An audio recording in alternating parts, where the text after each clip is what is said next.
Assalamualaikum semuanya. Selamat datang kembali di channel kami.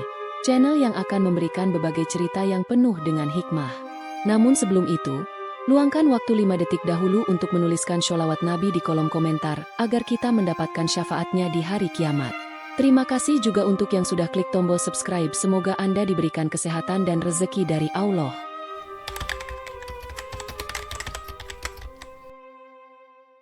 Di tengah kesibukan kota suci Makkah, aroma semerbak rempah-rempah memenuhi udara, menyatu dengan gema doa dari para jamaah yang berdatangan. Para pedagang di pasar berbincang riang, sementara tenda-tenda haji mulai berdiri di sekitar Ka'bah. Namun, di balik keramaian itu, ada sesuatu yang mengusik ketenangan. Sekelompok pria dengan wajah penuh tekad muncul di kejauhan, berpakaian lusuh namun membawa aura ancaman yang sulit disembunyikan. Mereka adalah Syiah Karmatian, kelompok yang dikenal dengan kebrutalan dan pemberontakannya. Abu Tahir Al-Karmuthi, pemimpin kelompok tersebut, memandang Ka'bah dengan tajam dari atas kudanya. Hari ini, sejarah akan berubah, gumamnya dengan suara penuh keyakinan. Ia memimpin ratusan pengikutnya yang membawa senjata, menembus barisan para jamaah yang tidak menyadari bahaya yang mengintai. Ketegangan perlahan menyelimuti kota. Penduduk Makkah mulai merasakan ada yang tidak beres. Seorang penjaga Ka'bah bernama Khalid mencoba memperingatkan orang-orang. "Tetaplah di dalam rumah kalian. Jangan keluar," teriaknya. Suaranya hampir tenggelam oleh hiruk-pikuk. Namun, teror sudah tak terhindarkan. Kelompok Karmatian mulai menyerang tanpa ampun, menimbulkan kepanikan yang luar biasa. Di tengah kekacauan, Abu Tahir dan pasukannya berhasil mendekati Ka'bah. Dengan tatapan penuh dendam, ia mengarahkan anak buahnya untuk mencabut Hajar Aswad, batu suci yang menjadi lambang keimanan umat Islam.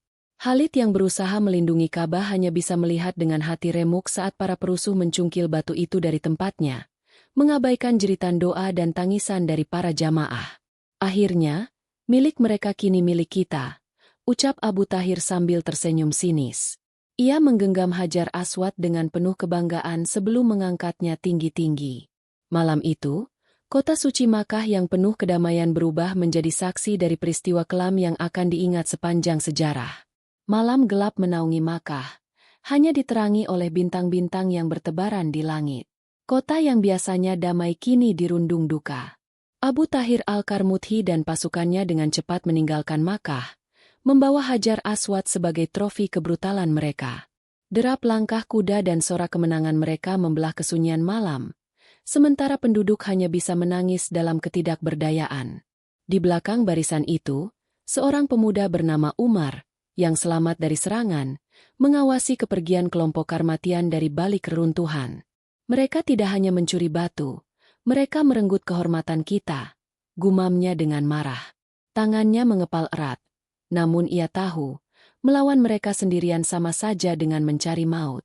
Sementara itu, perjalanan kelompok Karmatian menuju Al-Hasa di Bahrain penuh dengan keangkuhan. Abu Tahir menatap batu itu dengan puas, seperti seorang raja baru yang memegang mahkota. Ka'bah mereka sudah tidak berarti lagi. Kini kita akan menjadi pusat dunia, ucapnya kepada pengikutnya. Ia berencana membawa batu itu ke Masjid Al-Dirar, tempat yang mereka yakini sebagai pusat kekuasaan mereka. Di Makkah, para ulama dan penjaga Ka'bah berkumpul di bawah cahaya lentera. Mereka berusaha memahami apa yang baru saja terjadi. Khalid berdiri di tengah mereka, wajahnya penuh kesedihan.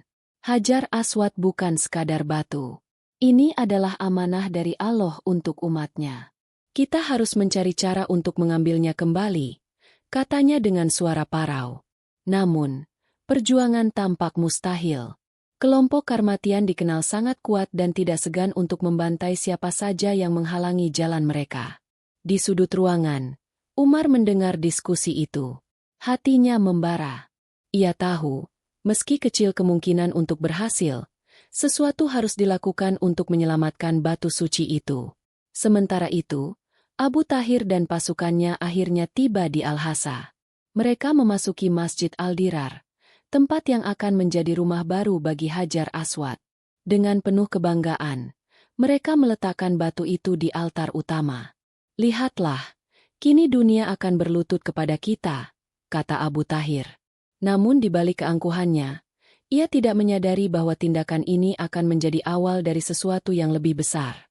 Di Al-Hasa, Masjid Al-Dirar kini menjadi pusat perhatian kelompok Karmatian. Abu Tahir memanfaatkan keberadaan Hajar Aswad untuk memperkuat klaim mereka sebagai pemimpin spiritual yang baru. Para pengikutnya datang dari berbagai tempat untuk menyaksikan batu suci itu, yang kini dirawat seperti simbol kemenangan besar. Namun, tidak semua orang di Al-Hasa merasa bangga dengan apa yang terjadi.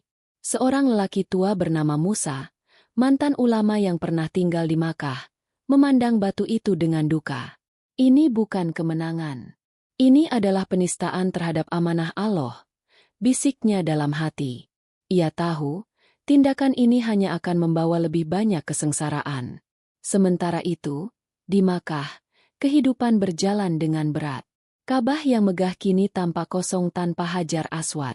Para jamaah yang datang merasa kehilangan, dan doa-doa mereka dipenuhi dengan permohonan agar batu suci itu kembali ke tempatnya. Khalid, penjaga Ka'bah, tidak pernah berhenti memikirkan apa yang bisa dilakukan. Ia terus berdiskusi dengan ulama-ulama dan pemimpin kota, mencari cara untuk membangun kembali semangat masyarakat. Di tengah keterpurukan, Umar memutuskan untuk bertindak. Ia menyusup ke dalam kelompok pedagang yang sering bepergian ke Al-Hasa. Dengan hati-hati, ia mulai mengumpulkan informasi tentang tempat penyimpanan Hajar Aswad. Jika kita tahu kelemahan mereka, mungkin ada harapan untuk mengambilnya kembali, pikirnya. Namun, tugas itu tidak mudah. Para penjaga di Masjid Al-Dirar sangat ketat, dan Abu Tahir selalu berada di sana untuk memastikan keamanan batu tersebut. Umar harus menghadapi bahaya di setiap langkahnya, tetapi ia tidak gentar. Ini bukan hanya tentang batu. Ini tentang iman, tentang kehormatan umat, gumamnya dalam hati. Selama bertahun-tahun, Hajar Aswad tetap berada di Al-Hasa. Namun, tanda-tanda perpecahan mulai terlihat di kelompok Karmatian. Beberapa pengikutnya mulai mempertanyakan tindakan Abu Tahir. Mengapa kita harus mencuri sesuatu yang tidak menjadi milik kita? Tanya seorang pemuda pada rekannya. Pertanyaan-pertanyaan seperti itu perlahan menyebar, menggerogoti kesatuan mereka. Di Makkah, Khalid dan para ulama terus berdoa dan merancang rencana. Mereka tahu, perjuangan ini tidak hanya membutuhkan keberanian, tetapi juga keajaiban. Allah selalu punya cara untuk mengembalikan yang benar pada tempatnya, kata Khalid dengan keyakinan. Di Al-Hasa, keangkuhan Abu Tahir mulai menunjukkan retakan yang tak terlihat sebelumnya. Meskipun ia berhasil menciptakan kekuasaan yang berpusat di Masjid Al-Dirar, banyak pengikutnya mulai merasa resah. Mereka merasakan ketidakpuasan yang tak terucapkan, melihat bagaimana tindakan Abu Tahir yang mencuri Hajar Aswad telah membuat mereka menjadi sasaran kemarahan umat Islam di seluruh dunia. Suatu malam yang sunyi, seorang pria muda bernama Idris, salah satu penjaga Masjid Al-Dirar, mendekati Musa, ulama tua yang dikenal bijaksana di kalangan penduduk. Idris tampak gelisah. Pak Musa, apakah ini benar? Apakah yang kita lakukan adalah kehendak Allah? Tanyanya dengan nada ragu. Musa menatapnya lekat-lekat, lalu menghela napas panjang. Anakku, kehendak Allah tidak pernah dimulai dengan pengkhianatan. Batu itu bukan milik kita. Batu itu adalah amanah bagi seluruh umat Islam.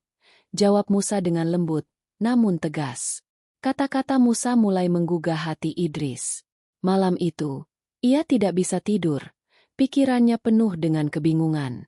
Sementara itu, di Makkah, Khalid menerima kabar dari Umar yang berhasil mengirimkan pesan melalui pedagang yang datang dari Al-Hasa. Pesan itu singkat, namun penuh makna. Ada harapan. Perpecahan mulai terlihat di dalam kelompok mereka.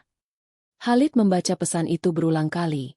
Hatinya bergetar antara optimisme dan kehati-hatian. Kita harus bersiap. Jika ini benar, maka kesempatan kita mungkin akan segera datang, katanya kepada ulama lainnya. Di sisi lain, Abu Tahir tidak menyadari bahwa posisinya perlahan melemah. Ia terlalu sibuk mempertahankan citranya sebagai pemimpin yang tak tergoyahkan. Namun, di balik tembok Masjid Al-Dirar, Idris mulai bersekutu dengan beberapa penjaga lain yang juga merasa tidak nyaman dengan keberadaan Hajar Aswad di sana. Jika kita membiarkan ini terus terjadi, kita hanya akan membawa kutukan atas nama kita, ucap Idris dengan lantang. Hari-hari berlalu, dan ketegangan di dalam kelompok Karmatian semakin terasa. Abu Tahir mulai curiga, tetapi ia tidak tahu siapa yang sebenarnya berkhianat. Perpecahan itu menjadi seperti api kecil yang perlahan menyala, bersiap untuk membakar segalanya. Di Makkah, Khalid dan Umar memutuskan untuk mempercepat rencana mereka. Dengan hati-hati, mereka mulai menyusun strategi untuk menyusup ke Al-Hasa. Ini adalah misi yang penuh risiko, tapi kita tidak punya pilihan lain, kata Umar. Mereka tahu, jika Hajar Aswad tidak segera dikembalikan, dampaknya akan semakin buruk bagi umat Islam. Di malam yang sunyi, Umar bersama sekelompok kecil orang yang setia pada misinya memulai perjalanan menuju Al-Hasa. Mereka bergerak dalam diam, menyamar sebagai pedagang keliling untuk menghindari kecurigaan. Setiap langkah diambil dengan hati-hati, karena mereka tahu bahwa bahaya mengintai di setiap sudut. Di antara kelompok itu, Umar memegang tanggung jawab besar sebagai pemimpin yang harus membawa misi ini menuju keberhasilan. Sementara itu, di Al-Hasa, Idris dan beberapa penjaga yang sependapat dengannya mulai menyusun rencana mereka sendiri. Jika kita bisa menciptakan gangguan di sekitar Masjid Al-Dirar, mungkin akan ada peluang untuk mengambil kembali Hajar Aswad, ujar Idris, suaranya rendah namun penuh tekad. Rekan-rekannya mengangguk, meskipun mereka tahu konsekuensi berat yang menanti jika rencana itu gagal. Beberapa hari kemudian, Umar dan kelompoknya tiba di Al-Hasa. Dengan hati-hati, mereka mempelajari setiap sudut kota, mencoba memahami rutinitas penjaga di Masjid Al-Dirar. Salah satu dari mereka, seorang pria bernama Yasin, berhasil menyusup ke lingkungan masjid sebagai pekerja. Melalui Yasin, mereka mendapatkan informasi yang sangat penting. Hajar Aswad disimpan di ruang utama, diawasi ketat oleh penjaga yang tidak pernah meninggalkan tempat itu. Namun, ada celah kecil dalam pengamanan tersebut. Penjaga biasanya berkurang jumlahnya pada waktu tertentu di malam hari, ketika sebagian dari mereka pergi untuk melaksanakan patroli di sekitar masjid. Informasi ini menjadi dasar rencana Umar dan Idris untuk melancarkan aksi mereka. Malam yang telah ditunggu akhirnya tiba. Dengan persiapan matang, Umar dan kelompoknya berkoordinasi dengan Idris dan para penjaga yang telah berkhianat dari kelompok Karmatian. Di bawah langit berbintang, mereka bergerak diam-diam menuju Masjid Al-Dirar. Denyut jantung mereka terasa menggema di udara yang sunyi. Ini adalah saatnya. Tidak ada ruang untuk kesalahan, bisik Umar kepada rekan-rekannya sebelum mereka memasuki masjid. Idris dan kelompoknya telah menciptakan gangguan di bagian lain masjid untuk menarik perhatian para penjaga. Suara gaduh dan teriakan palsu memenuhi udara, membuat sebagian besar penjaga lari menuju sumber kekacauan. Di tengah kekacauan itu, Umar dan Yasin menyelinap ke ruang utama. Di sana, Hajar Aswad tergeletak dalam bingkai yang megah, namun dengan aura kesedihan yang mendalam. Umar mendekatinya dengan hati-hati, lalu berlutut. Ya Allah, izinkan kami mengembalikan apa yang telah Engkau amanahkan kepada umat MU, bisiknya sebelum mulai mengangkat batu itu dengan bantuan Yasin. Namun, sebelum mereka berhasil keluar dari ruang utama, sebuah suara keras membelah udara. Berhenti di tempat kalian. Abu Tahir tiba-tiba muncul, wajahnya penuh kemarahan. Umar dan Yasin terpaku, namun tekad mereka tidak goyah. Kita harus membawa ini kembali. Apapun yang terjadi, gumam Umar dengan suara pelan namun tegas. Abu Tahir berdiri di ambang pintu ruang utama, matanya membara penuh amarah.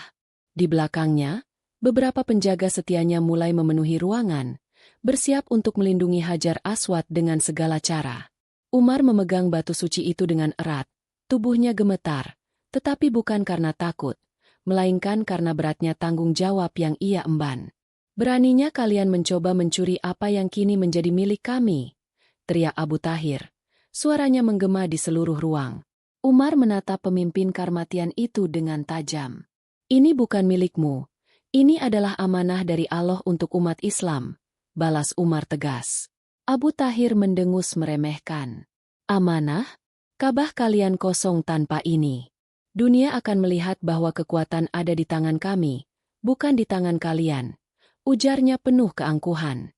Umar tahu, tidak ada gunanya berbicara lebih banyak.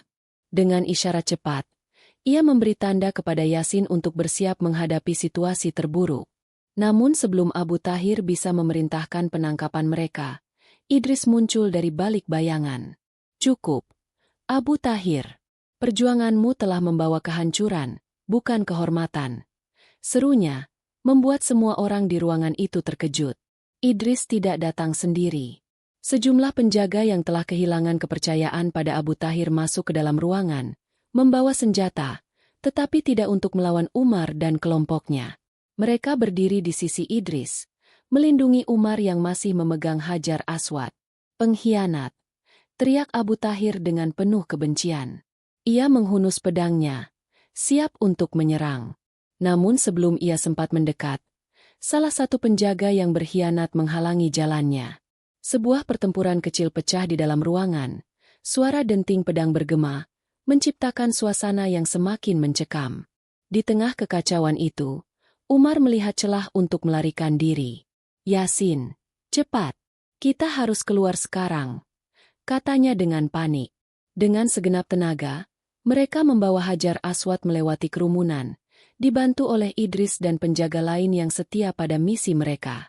Abu Tahir yang marah mencoba mengejar mereka, tetapi Idris menghadangnya dengan pedang terhunus. Sudah cukup, Abu Tahir. Kekuasaanmu berakhir di sini, ujar Idris, menatap langsung ke mata pemimpin yang dulu ia ikuti dengan setia. Umar dan Yasin berlari secepat mungkin, membawa Hajar Aswad keluar dari masjid. Di luar, mereka disambut oleh rekan-rekan mereka yang telah menunggu dengan kuda yang siap membawa mereka kembali ke Makkah. Ayo, tidak ada waktu, teriak Umar sambil memanjat kudanya. Malam itu, di bawah langit yang gelap, Umar dan kelompoknya memulai perjalanan pulang dengan Hajar Aswad di tangan mereka. Di belakang, suara pertempuran di Masjid Al-Dirar masih terdengar, tetapi Umar tidak menoleh lagi. Hatinya dipenuhi rasa syukur dan harapan. Batu suci itu akhirnya berada di jalur untuk kembali ke tempat asalnya. Perjalanan kembali ke Makkah penuh dengan tantangan. Umar dan kelompoknya harus melintasi padang pasir yang luas, menghindari patroli kelompok Karmatian yang dikirim untuk mengejar mereka. Setiap malam, mereka berhenti di tempat terpencil, menjaga Hajar Aswad dengan ketat, sementara hati mereka terus berdoa memohon perlindungan kepada Allah. Di tengah perjalanan, rasa lelah mulai menggerogoti. Umar, yang biasanya selalu teguh, sesekali terlihat termenung. Yasin, yang menyadari hal itu, mendekatinya. Umar, kau telah melakukan sesuatu yang luar biasa. Jangan biarkan keraguan menguasaimu, kata Yasin dengan nada lembut. Umar mengangguk pelan, mengambil napas dalam-dalam. Aku hanya ingin memastikan batu ini benar-benar kembali ke tempatnya. Ini bukan tentang aku, ini tentang umat, jawabnya. Hari demi hari berlalu, hingga akhirnya mereka mendekati kota suci Makkah. Saat kabar tentang kepulangan Hajar Aswad menyebar, penduduk yang sebelumnya dirundung kesedihan mulai merasakan harapan. Khalid, penjaga Ka'bah, menerima berita itu dengan air mata bahagia. Allah telah menjawab doa kita, katanya dengan penuh syukur. Ketika Umar dan kelompoknya memasuki Makkah, mereka disambut oleh kerumunan yang bersorak gembira. Orang-orang keluar dari rumah mereka, memenuhi jalan-jalan, menyambut para pahlawan yang telah membawa kembali simbol keimanan umat Islam. Umar, dengan wajah yang penuh kelelahan, memegang Hajar Aswad erat-erat saat ia melangkah menuju Ka'bah. Di depan Ka'bah, Khalid berdiri dengan jubah putihnya. Air mata mengalir di wajahnya. Umar, kau telah membawa harapan kembali kepada kami, katanya dengan suara bergetar. Umar tidak menjawab, hanya tersenyum tipis. Ia menyerahkan Hajar Aswad kepada Khalid, lalu berlutut, mengucap syukur kepada Allah atas perjalanan yang telah mereka lalui. Saat Hajar Aswad dipasang kembali di tempatnya, gema takbir mengguncang udara, menyatukan ribuan jamaah dalam rasa syukur yang mendalam. Batu suci itu, meskipun rusak dan terpecah menjadi beberapa bagian, kini kembali ke rumahnya. Bingkai perak yang dibuat untuk melindunginya menjadi simbol baru dari keteguhan umat Islam dalam menjaga amanah yang diberikan oleh Allah. Di tengah keramaian, Umar berdiri di samping Khalid, matanya menatap Ka'bah dengan perasaan lega. Ia tahu, meskipun perjalanannya telah berakhir, kisah ini akan terus hidup dalam hati umat Islam sebagai pengingat akan perjuangan iman yang tidak pernah berakhir. Kisah pencurian Hajar Aswad pada tahun 317 Hijriah, 930 Masehi, oleh kelompok Karmatian dan perjuangan untuk mengembalikannya merupakan salah satu peristiwa nyata yang terekam dalam sejarah Islam. Kisah nyata yang menginspirasi. Kisah ini bukan fiksi, melainkan peristiwa sejarah yang tercatat dalam berbagai sumber Islam dan buku sejarah, termasuk dalam catatan tentang kelompok Karmatian. Batu Hajar Aswad akhirnya dikembalikan ke Ka'bah pada tahun 339 Hijriah, 952 Masehi, setelah 22 tahun disimpan oleh kelompok tersebut. Namun, batu itu dikembalikan dalam kondisi rusak, terbagi menjadi beberapa bagian.